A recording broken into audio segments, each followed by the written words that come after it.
Welcome to the Rogers Kakasungura YouTube channel.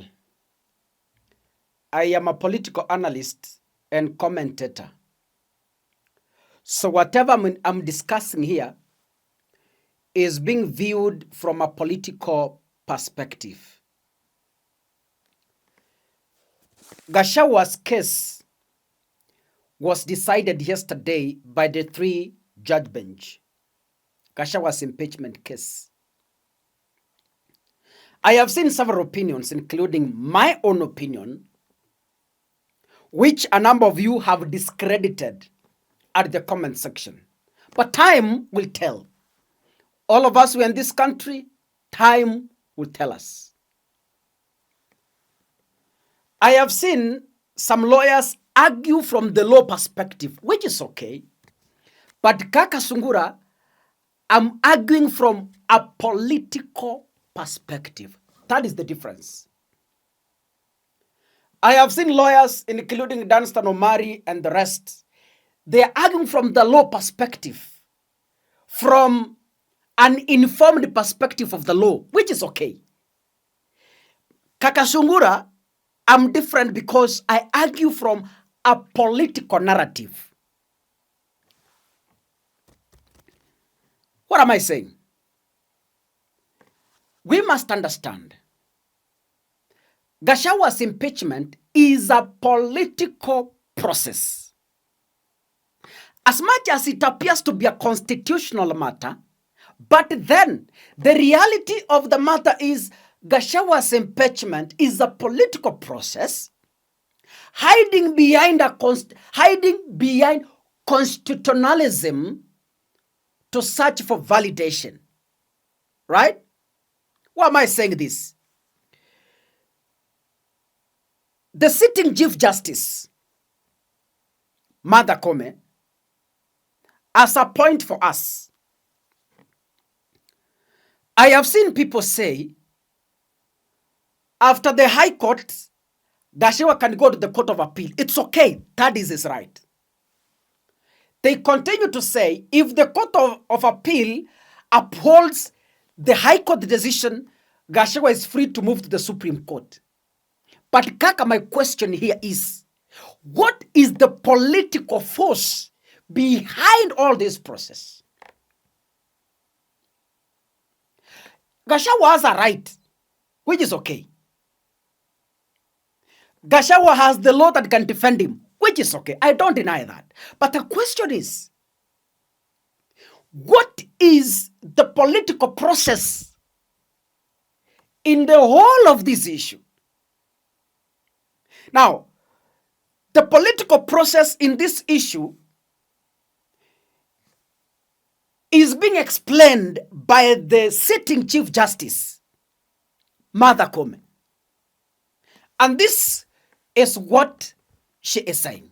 That is exactly what it is. If you are impeached until that impeachment is lifted. And if you take the matter to court, if you're still impeached? Of course, until the court lifts the impeachment. Yeah, so now. And so is the sentence. If you have been sentenced, you are actually sentenced until the sentence is set aside. So if you appeal, you're still sentenced? You are still sentenced. The appeal does not take away the sentence. I think we interpret the law the way we like to, yes, for our benefit. Of course, if I want to benefit, I will interpret it the way I want. Therefore, but the law remains the law. Yes. Martha Koome is not just a person. Martha Koome is a qualified judge and the president of the Supreme Court. So whatever she speaks could be the determination across all judicial avenues, including the Supreme Court. The lawyers pushing Gachagua's case, they want money and they want to eat. I'm sorry to say. Because they cannot salvage this process. I speak facts and I don't hide it. Gachagua's process is political, and even in the courts, it must be treated the political way. That is why yesterday's 3-judge bench confused themselves. They say Gachagua's rights were infringed. On the other hand, they award him 50 million on the same rights that were infringed.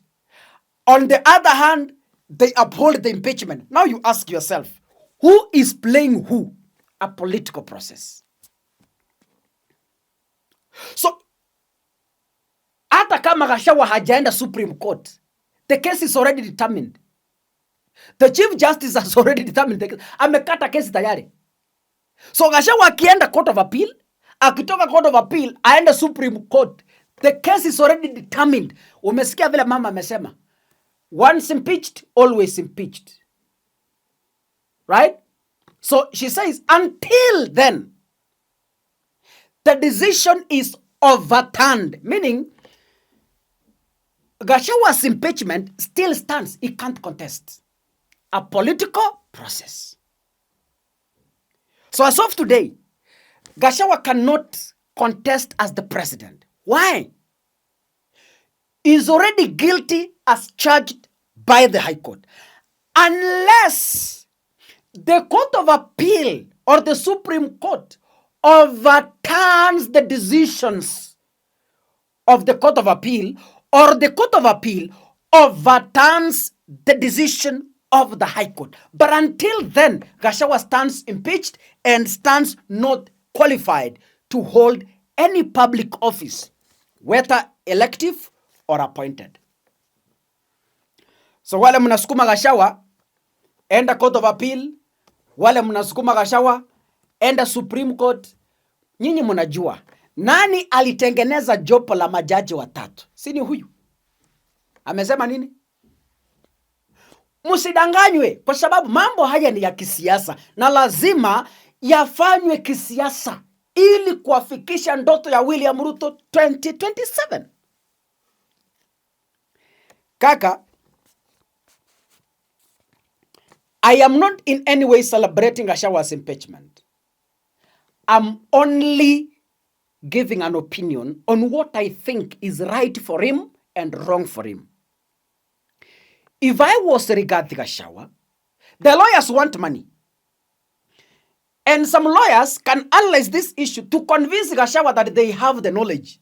Yani, tuko na wale mawakili ambao hawakuhusishwa katika kesi ya High Court, lakini wameita press to analyze the issue so that waonekane kwamba wanawezana na hii kesi vizuri, wakipewa nafasi ya kuipeleka Court of Appeal. Hiyo yote ni pesa watu wanahitaji. Lakini kesi ya Gachagua ni siasa.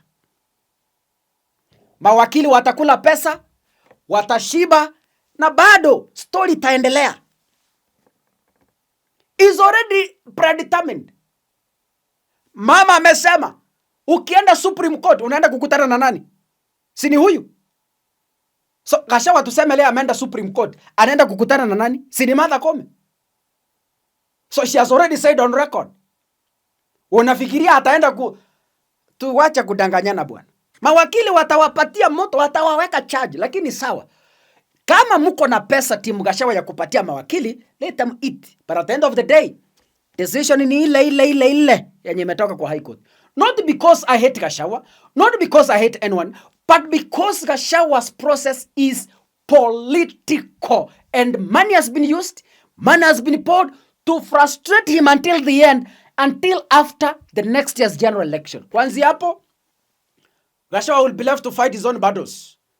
Hapo sasa the courts will be free to make non-partial judgment.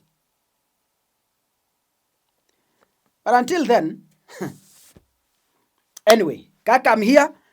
My work is to give you information, whether you take it or not. It is my opinion. God bless you. Send the next episode. Asanteni sana.